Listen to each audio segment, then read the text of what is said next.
Yo! What up, everybody? What's cracking? Welcome back to the Oros Vlogs. This is vlog number 12. Is it? Yeah, this is the 12th one. That's so many. 12th night. 12th night. By William Shakespeare. Read a book. Okay, so we're back. I'm Alex. This is Kellz, obviously. We're on the decks. This is on that channel. You're watching it. We're going to just jump right into the walkthrough. Last time we got the 8th badge. Everything went down. We the world got refreshed with the power after we captured Groudon or Kyogre. Everybody realized they messed up. Cool stuff. But before heading to Evergrande City and Victory Road, there's a bunch of stuff to get, including some legendaries. Hola. Yeah. So dumb. All right, let's go. First things first. Go back to Little Root Town. Go visit the old professor. Old Professor, what's his name? Birch. Mm-hmm. Professor. You forgot already? No, I said it. It's Birch. Good job. Professor Birch. He's going to update your Pokedex because when the beam of something or other came out of the earth and refreshed the world, somehow now there's hidden Pokemon that are from other regions everywhere. So getting the National Pokedex makes it so that you can move on from your home Pokedex and complete all 721. Yeah. Really cool stuff. Cool.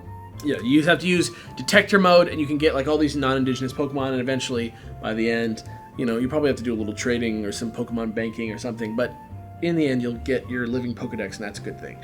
Here's a few other things you can do there real quick. You can go back and get Dragon Claw and Aerodactylite from Meteor Falls. Ooh. You can go up the waterfall on Route 114 and get a rare candy. You can get your Acrobike and Waterfall and go get Acrobatics and another rare candy on Route 119. And then after you do all that stuff, which is just basic, just backtracking, just because you got Waterfall now.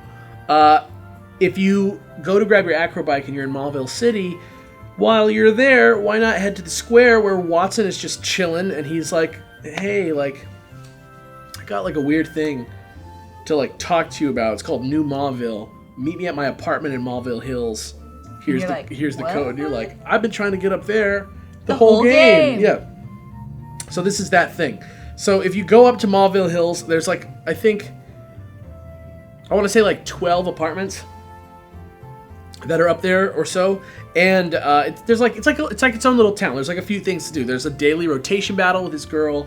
There's the Ribbon Bell, who gives you the best friends ribbon for every time if your Pokemon is good. Right. And then there's this weird businessman who's shaking this dude down in the hallway for being late on a loan, which is super weird.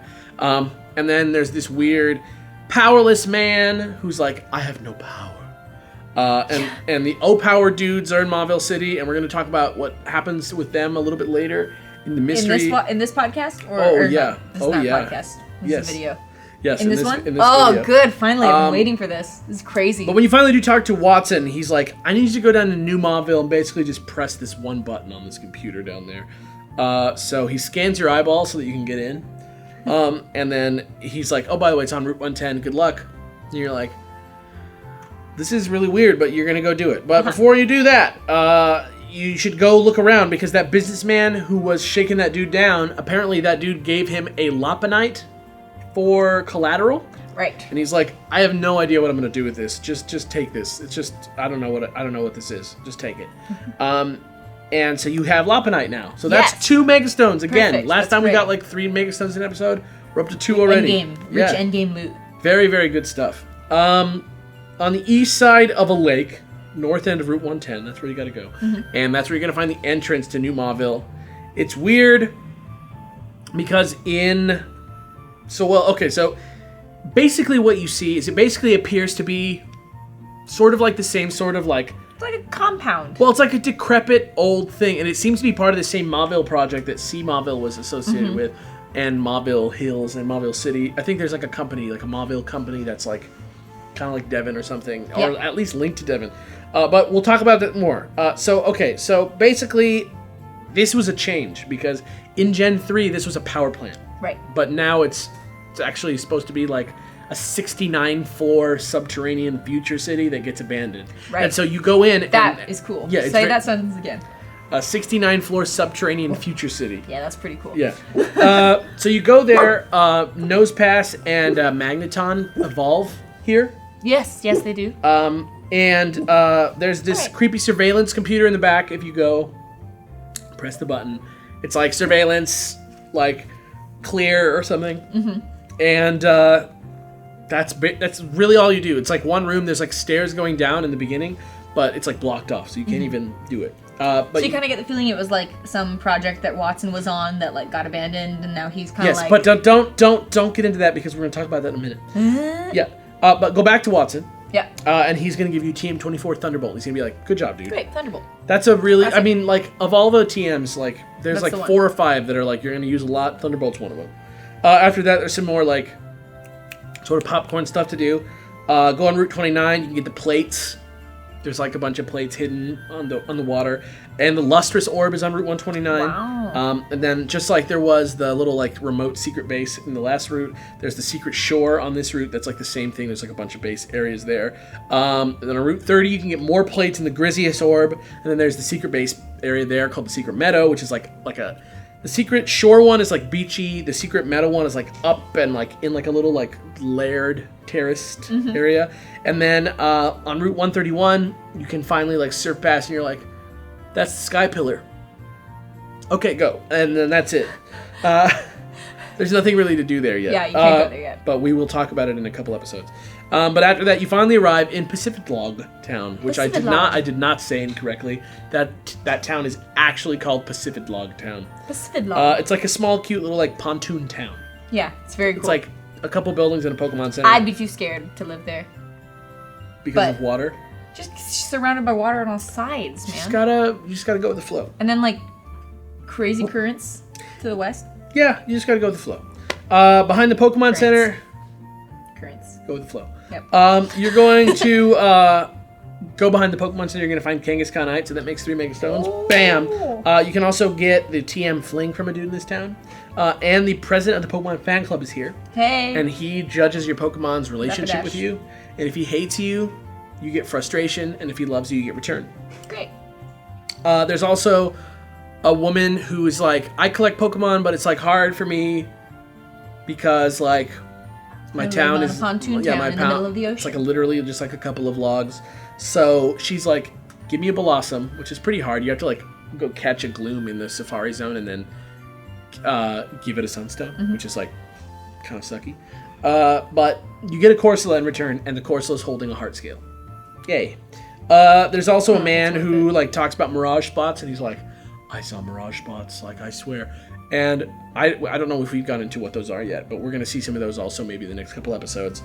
We're going to get to it later. But he also gives you Psyshock. So that's actually like some pretty good TMs. Yeah. Finally, in this town, the last and most important thing about this town is that there's a girl in the house who tells you a story her grandfather told her about 6 dots that open 3 doors. And mythical Pokemon representing rock, ice, and steel. You know what that means? You know what that means? Wow, Regi Ice! That's right, baby. That's right. It's Regi time. Regi time. Regi time. So, on your way to Regi time, you want to sail through Route 132, 133, 134. It's kind of like a high road, middle road, low road kind of deal. But you want to pick up Sludge Wave, you want to pick up Psych Up, and you want to pick up Rock Slide. And then on Route 134, when you finally get there, dive, go south. Examine the markers on the wall, and you're like, that's weird. 6 dots, like a language written in 6 dots. So you go up in the sunny spot, you enter the sealed chamber. We're not going to spoil the puzzle, you guys. This is a great puzzle. Makes me really nostalgic for Gen 3. I almost spoiled the puzzle. I'm glad that you said that, because I would have. We're not going to spoil it. It's not too tough. We thought it was a lot harder. Jimmy and I were discussing it earlier, and we were like, we swore it was harder in Gen 3. Maybe it wasn't. But it's super satisfying to solve. It's pretty easy. And in the end of the little bit in the sealed chamber, a couple doors open all over the world. Right. And there's stuff that you can read on the walls in this like dot code that teaches you about Pokemon who were sealed away by an ancient civilization that it helped develop. So the civilization grew working alongside these Pokemon, this Pokemon, and they got afraid of it because it was too powerful and they sealed it away. Interesting. Isn't that crazy? Yeah, it is cool. It's very cool. I wonder if they have anything to do with the other ancient civilization that we meet later on. I know. Right? I know. So each location that opens a door has its own riddle to solve, so we're not going to spoil them for you, but just to give you a little bit of background, you're going to have to go to the Island Cave on Route 105 for Regi Ice, whatever. The Desert Ruins on Route 111 for Regi Rock, and the Ancient Tomb on Route 120 for Registeel. Officially, it is Regi Ice, even though it's spelled Regi Ice. Regi Ice, okay. After you get all of them, there's like, each one of them has its own puzzle. After you get all of them, after you catch them all, you gotta catch them all. Got to. Go back to the girl in Pacific Log, and she gives you even more hints to find Regigigas, which was actually not in the Gen 3 game, because he was added in Gen 4. But it's cool because she gives you a clue about it, but there's like 4 different clues, and it's random which one she gives you. So you have to like talk to other people who are playing the game. Oh, that's neat. Or like, I didn't know about that. Google it. But basically, it's like a hard mode puzzle. It's not like much harder, but there's like one detail of it that like I don't even know if it's possible to glean it from the clues that you get, but who knows? I didn't do the puzzle. Well, I'll tell you what, it's cool. But we're not going to spoil it. But once you solve all the clues, which are pretty tough, return to the Island Cave from the beginning of this hunt and capture Regigigas, and then you have Regigigas. That's the first of the extra side quest legendaries in the game. You're the Regi del Regi. Yeah, you're the Regi del Regi. And there's still plenty to do after that, but that's it for our walkthrough right now. That part of our adventure continues next week, so sit tight and we'll be back in 1 frickin' second to talk about the continuation of last week's mystery.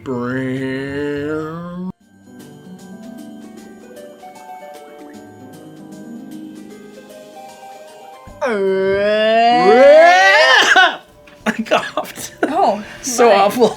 You okay? Yes, welcome back to the mystery portion of this vlog. So, like I said, we're going to do like a 2 or 3 part discussion. Next week's is going to link into this, but it's going to kind of be like an alternate theory. So, this is going to be kind of this is huge. This is crazy. So, I've been like looking into this because I'm like really interested in it. Like, I'm very like, what? Like, what? Like, what? Okay, so remember the powerless man that I was talking about from Maville Hills who's like, I have no power, and he's like in a room. Our theory, or my theory at least, because I'm the conspiracy theorist who's been looking this up, is that he might be from C Maville. He might be one of the people from C Maville, because in room 6 at C Maville, there's a book. There's a book that you read that's like a journal, and it has the same line. I'm a man with no power. Oh. And stuff. He's like, I'm a broken man. I have no power. So he's like in an apartment. Okay, the apartment that shares the back wall with that apartment around on the other side of the hall is seemingly just an empty apartment. Okay, but all the other empty apartments are like, this one's empty, but this one is just like ... Okay, so that's weird. And if you read the sign next to it, it says that this one has like a great deal on it for some reason. Someone died there, I bet. So that's the thing, is what if it's haunted by this like spiritomb or some kind of energy, or like another spiritomb is like the guy maybe took another spiritomb with him or something. And maybe that's what's keeping him so powerless, is that in the apartment behind him there's like this evil entity. Interesting. So that's the first part of the theory. Okay. The next part of the theory is that a little bit later in the game, like we pretty much have them all now. I think there's one more that you get a little bit later if you want. But we're not going to probably touch on it because it's such a small extra bit. So I'm going to cover it right here, which is that once you get all the O powers from the dude in the Maville Pokemon Center, once you get all the... Whatever. I'm sorry. Sorry, Dedenne. Once you get all the O powers from all the different colored O power dudes that show up at that little map area of the Pokemon Center in Maville City, the Powerless Man, there's a scene that you can watch where the Powerless Man links up with the O-Power dudes. I know, this is so strange. Yeah, so he links up with them, and he's, like, sad, and they're, like, not sad. They're like, hey, don't worry, man. You can be part of us. Yeah, and so they literally, like, do this weird, like, ceremony. Yeah. And they, like, spin around each other. He's, like, in the middle of a dance circle. Right, and they spin around each other, and they just, like... And then, like... And then they're all of them together become... Mr. Bonding. Crazy! Mr. Bonding is the guy who teaches you the O powers in X and Y. So it's bonding time. Yeah. All right. That's Avalanche. I'm just giving up on that. But so that's Mr. Bonding. So first of all, that does confirm that Oras it takes place before the events of X and Y, which is also like canon confirmed Right. anyway. But let me ask you this question. Yeah. Because this opens a whole can of worms. Okay. So is the O-Power Man like a good version of Spiritomb's like 108 like collective of like spirits? Is it possible that like if Spiritomb is like the evil, like a collection of evil spirits, is it possible that the O-Power guys and Mr. Bonding came together to be like the positive version that like teaches you and helps you grow? I don't know. And if that's the case, does that make O-Power guys like some type of Pokemon thing? Because they're they're super weird. They're not like normal people. And does that mean that Mr. Bonding could possibly be the link between humans and Pokemon? No. Because here's the thing that we know, like there's this ghost situation with Pokemon. Because we know that ghost type Pokemon are actually people who are dead. Right. And so I'm saying maybe like what happens is like, you know, people who feel a certain way or like become vulnerable in some way, like are in some way able to be like merged with humans, because this is like a classic Pokemon theory, right? About humans and Pokemon once being the same thing or having like a common ancestor or something like that. You know what I mean? Right. But I think that's a misinterpretation. Why? I can't. It's too long. There's What? too much. It's just like Okay. too long of a thing. It's too much. I don't know. I don't want to like rule it out, but I don't know if it's specifically connected to like humans and Pokemon. Just think about the implications of it. Okay. That's one thing to think about. Another thing to think about is, what is this weird Illuminati of dudes that has that's a real thing. that has like Captain Stern and has like Rhizo Cosmo and has the Devon Corporation maybe and has somebody named Captain Salty and all these other people that are making like sea platform research centers that are harvesting like deadly energy and like a 69 floor subterranean future city. You know what I mean? I know. What went wrong? Does Devon's involvement hint at some sort of like Scientology style like Helix cult conspiracy to like? There are a lot of cults in Pokemon. There's like a memo that says that Watson's a traitor? A traitor? Yeah. So is it possible that like his conscience led him to like take it like do what he needs? Oh, a traitor. Like I thought you meant traitor. No, like a Pokemon traitor. Like a traitor. Like a traitor. Because maybe what happened was that like he like decided that he needed to take it down, and so he did, and so that's why he lives in Maville. Oh, and that's why he told you to go press the button. Watches over it's it. It's like the Dharma Corporation in Lost, where you gotta like press the button every 20 minutes or whatever. Exactly, like some kind of weird like. Because look, it was a power plant in one, and now it's like a living complex, but it never got finished. But there's still an active security system, and he was worried that something was going on. And there's weird magnet properties that evolve, Magneton and Nosepass. Like, what's going on there? I feel like the whole thing like harkens back to like some ancient Pokemon people civilization that like is forgotten on purpose, but people still know about it. Well, here's what I'm going to say. I think that there's something to do with Devon, because Devon seems to want this energy, and we'll actually see more about that as we go through the plot in the Delta episode, and we'll learn about Devon a little bit more. But there's like this energy thing that they're into. They have some sort of like paranormal thing. Maybe it has to do with the origin of Pokemon in some way. I mean, admittedly, the Mr. Bonding thing is a stretch, but if you think about like Spiritomb and you think about Mr. Bonding, it's like similar. Like it's like weird. Like you why mean the combination of like souls? Yeah, like what? Like and why 108 and that connection to Lost, like you were saying, like it's like really weird. It's like a really weird conspiracy theory, and I don't know. There seems to be something there. Like I write episodes of game theory. You know what I mean? Like I know how to research the lore of a game, and something is here. Something like a large amount of effort could be expunged or whatever, used up, and like we could have some sort of deeper answer. Maybe I don't know. But I would love to hear what you guys think about that in the comment section below. Is there anything else you want to add? Yeah. What? I don't know. Actually, I don't know. You're trying to like tease your like weird I'm trying to like essay I'm trying to that like you're writing. see this is the bad thing about when you get too invested in like a research project is that like now that I like think that I have like a pretty solid theory on like the origin of people in the Pokemon world. You don't want anything like to go I'm trying to it. like fit this into that, but you're not supposed to do that when you're scientific. You're supposed to like consider everything. Consider it all. But I do think that it kind of supports it in a way, and it's interesting because every time I think about another thing, it's always in support of it. Well, we can. I mean, okay. Well, there's going to be another time that I definitely is think there's a appropriate. secret society that is devoted to keeping the secrets of how people got into the Pokemon world. Or something. Or something. But we'll talk about that more on an episode that also has some appropriate stuff to that end. Mm-hmm. So yeah, leave what you think about this in the comments below. Let us know what you think about our theories. Add to the theories. Come up with like, if you have some idea of like, oh, and this memo said this, or like something that I saw in New Maville, or something the computer said. Just like put it in the comments. Let us know. And speaking of comments, we'll be back after this break with a little Q&A sesh for you, like we always do. Q&A. So hang tight.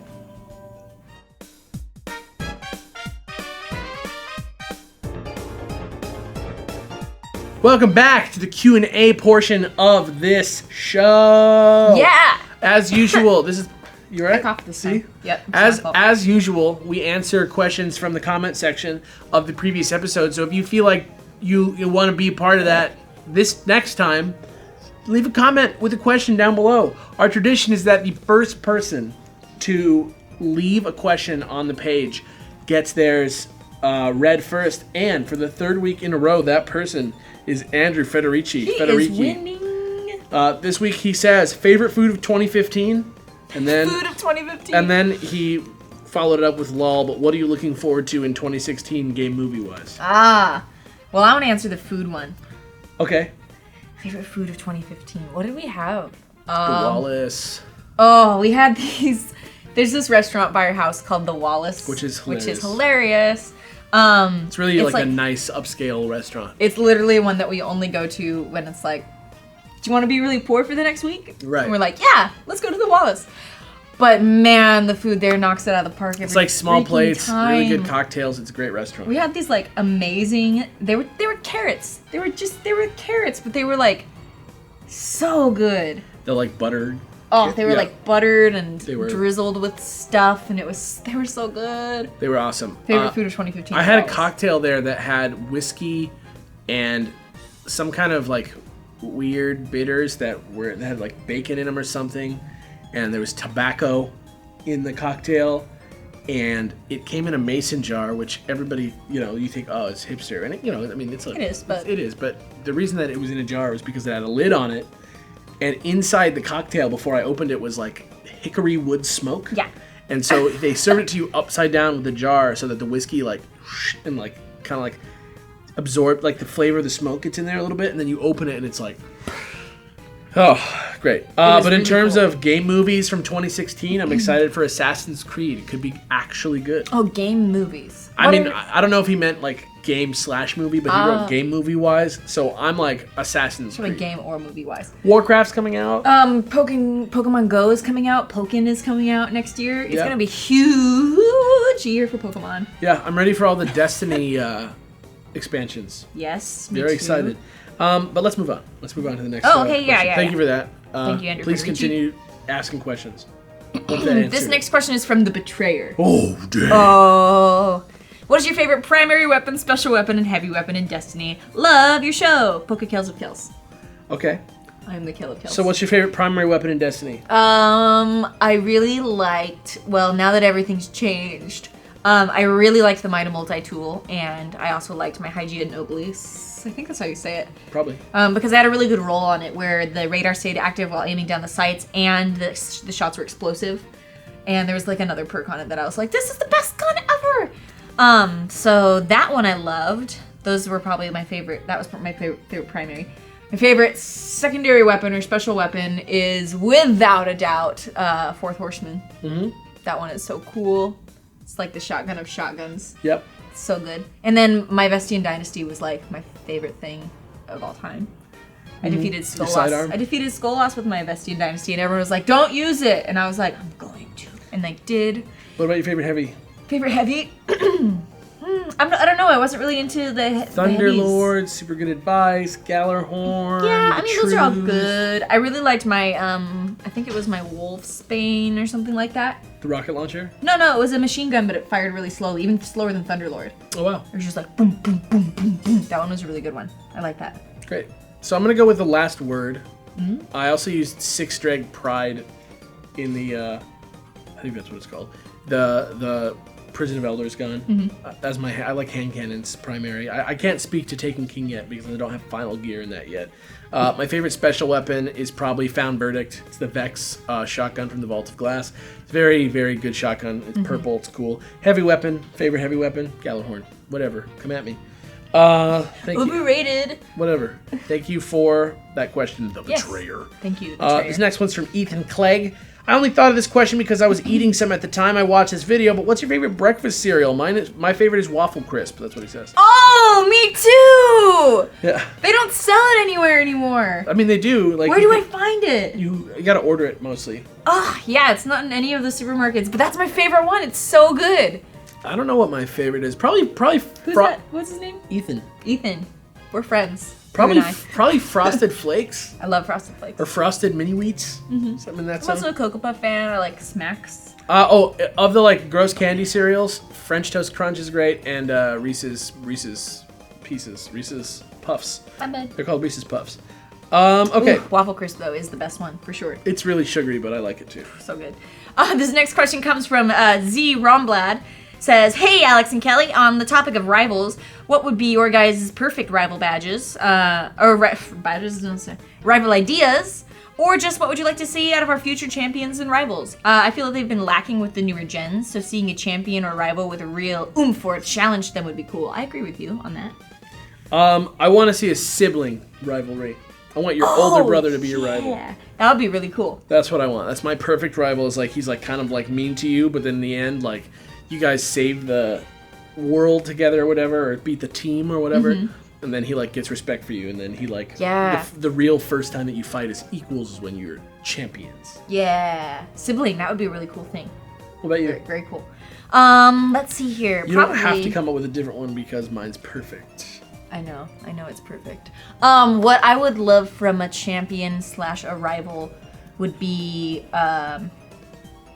this is gonna sound very anti what Pokemon has been doing because recently they've been like, they're your friends, and I really want a rival that you can really just like screw that guy. Mondo Burger. Yeah, like another Gary Oak. Like we need Gary another Oak one. is the best one. He's a Wally great is rival. also the best one, but Gary Oak is the Wally's best great in like a different way, but I really want a rival that you can love to hate. one. Right. A rival that maybe like your rival joins up with the bad guy team instead. Great. And then you're like, no, I really gotta get him. Great. Yeah, that'd be cool. This next one's from Spencer White, who says, Q&A segment. How far away are the new shows away from coming out? Our new shows? Yeah, so the first new show that's going to come out is a show that I'm doing with my friend Brett. It's a battling show. It's going to be really cool. He actually guested on our podcast last week or so, so you should go check that out. Yeah, he's a great competitive gamer. In like multiplayer games, he's great at like PvP stuff. We're going to do a show, and that's going to be the first thing that starts. We're going to shoot that in the next couple of weeks. I'd say like 2 or 3 weeks. And then it's going to roll out over like 10 weeks. And then following that, we're going to bring back a show that has to do with Kelly. So first you're going to see my show, then you're going to see Kelly's show. Cool? Yeah. Cool. Cool. Last one. Last one. From Guy Beardmane. Okay. It's you. Yeah, it's me.